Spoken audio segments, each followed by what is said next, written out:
warahmatullahi wabarakatuh. Welcome back to my class with me, Miss Yesi.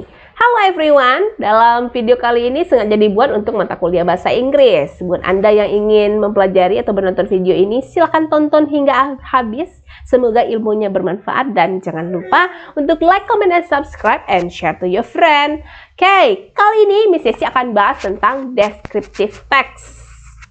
Apa itu descriptive text? Kapan kita gunakan? Kemudian apa aja bagian-bagiannya, ciri-cirinya seperti apa? Let's check it out. Okay. Do you know what kind of text is it? Atau what do you know what kind of text it is? Coba kita baca ya. We are neighbor and we always go to the same school.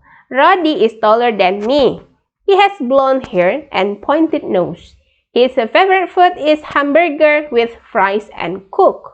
We often playing video game together in my house, but sometimes we love swimming in a water park near our neighborhood. Roddy and I are best friends forever. Kira-kira kalau seperti ini, apa jenis teksnya? Silakan tuliskan di kolom komentar ya sebelum kita jawab nanti di slide berikutnya. Silakan tulis dulu, oke?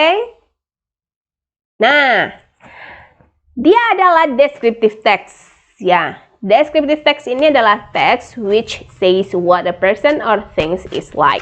It is purpose to describe and reveal a particular person, place, or things. Jadi ini mendeskripsikan, ya, boleh orang, boleh tempat, kemudian boleh benda. Itu dalam bentuk descriptive text. Kalau tadi dia cerita tentang temennya, namanya si Roddy. Nah, kemudian untuk descriptive text ini, ya. Ini juga bisa dikatakan menjelaskan tentang seperti apakah benda tersebut dideskripsikan, baik bentuknya, fisiknya, sifatnya, jumlahnya, dan lain-lain. Seperti yang sudah tampak di layar, silakan dibaca sendiri. Oke. Jadi mendeskripsikan benda, orang, kemudian boleh place, animal boleh, kemudian seperti apa bentuknya, sifatnya, jumlahnya, itu kita deskripsikan di dalam descriptive text, namanya teksnya. Apa saja bagian teksnya? Generic structure dari teks dari descriptive text adalah terbagi menjadi dua bagian. Ada namanya identification alias identifikasi, yaitu berupa pendahuluan. Ini yang di paragraf pertama. Ini adalah identification namanya, berupa pendahuluan, berupa gambaran umum tentang suatu topik. Jadi ini gambaran tentang apa yang akan dibahas, kita jelaskan di identification. Kemudian di bagian berikutnya itu ada description namanya. Ini berisi ciri-ciri khusus yang dimiliki benda, tempat, atau orang yang dideskripsikan. Biasanya terdiri dari beberapa paragraf. Jadi kalau paragraf pertama, pendahuluan itu otomatis adalah identification. Untuk paragraf-paragraf berikutnya yang kita jelaskan secara detail itu adalah description alias deskripsi. Ini lebih kepada spesifiknya. Kalau yang nomor 1 itu identification lebih ke bagian umumnya. Kemudian yang kedua itu lebih kepada yang khususnya. Ciri-cirinya seperti apa sih descriptive text itu? Alias language feature-nya itu seperti apa? Yang pertama, dia itu menggunakan simple present tense. Kalau di video yang lalu kita sudah bahas simple present tense, berarti sekarang sudah paham dong bagaimana cara membuatkan kalimat untuk dituliskan ke dalam descriptive text. Ya, jadi setelah ini kita akan buat paragraf deskriptif. Yang pertama, dia menggunakan simple present tense. Yang kedua, menggunakan atribut verb. Ada verb, ya, verb one. Kemudian to be juga ada. Kita gunakan to be and is are. Jadi untuk simple present tense sangat terpakai sekali dalam membuat teks seperti ini.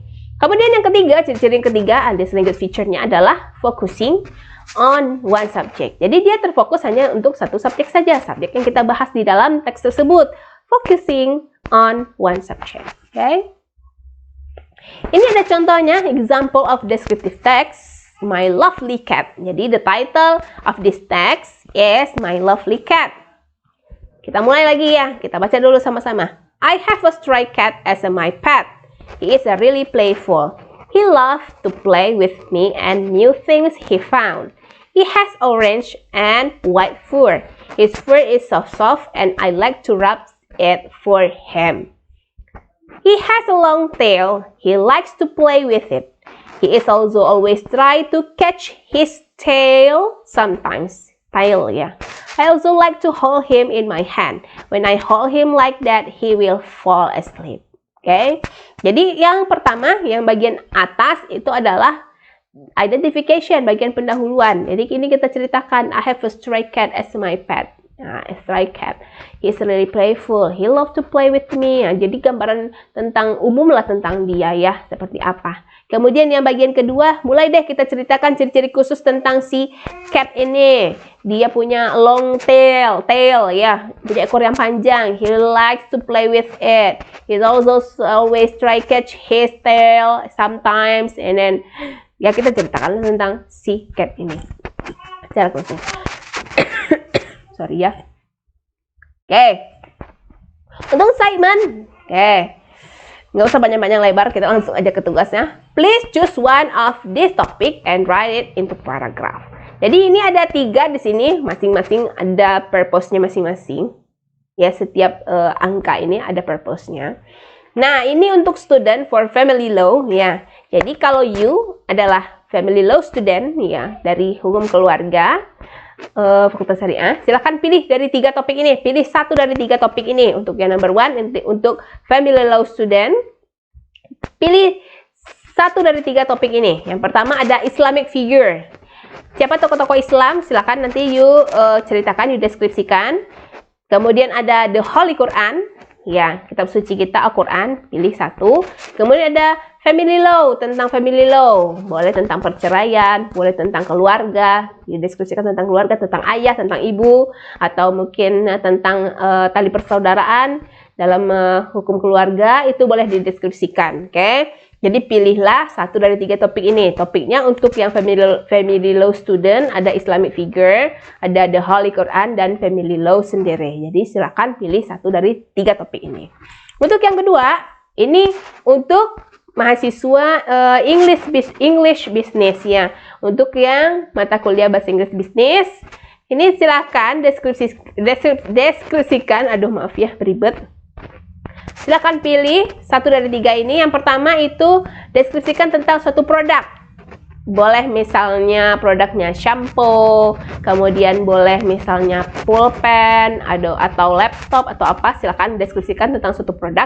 Kemudian boleh deskripsikan tentang bisnis apa yang kita miliki. Boleh deskripsikan, misalnya kita punya bisnis pisang coklat, nah misal gitu ya, atau mungkin nasi goreng, fried rice, atau apa, ayam goreng mungkin. Silakan deskripsikan. Kemudian tentang job, pekerjaan boleh dideskripsikan. Mungkin Ananda adalah seorang pengusaha muda yang sukses. Oke.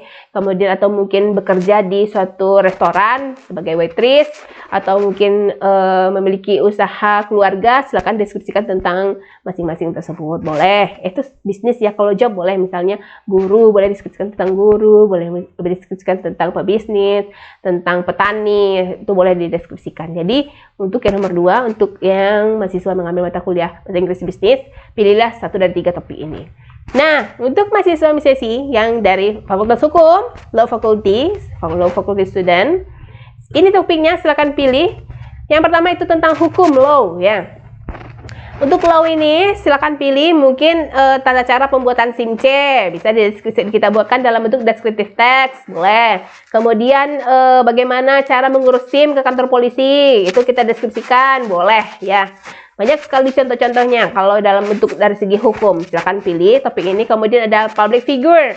Ini siapa public figure di dalam ilmu hukum yang kira-kira yang sangat populer.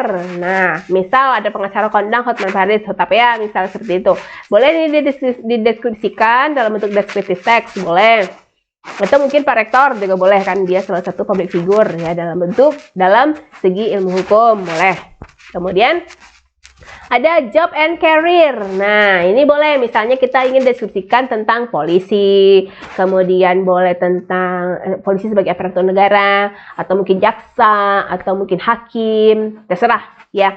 Pokoknya ini ada 3 topiknya, silakan pilih 1. Untuk semua mahasiswaku tercinta, Ananda yang sedang menonton video ini maupun di rumah atau di mana saja, silakan pilih dari 1-3 topik ini.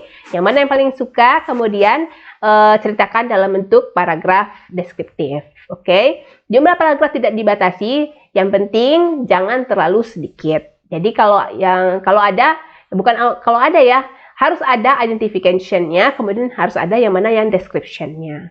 Lebih panjang kalau bagus, itu lebih baik sebenarnya, dan nilainya juga nanti akan bagus. Oke, selamat bekerja ya. I think that's all for today. Happy watching and learning. Don't forget to like, comment, and subscribe, and see you. Bye.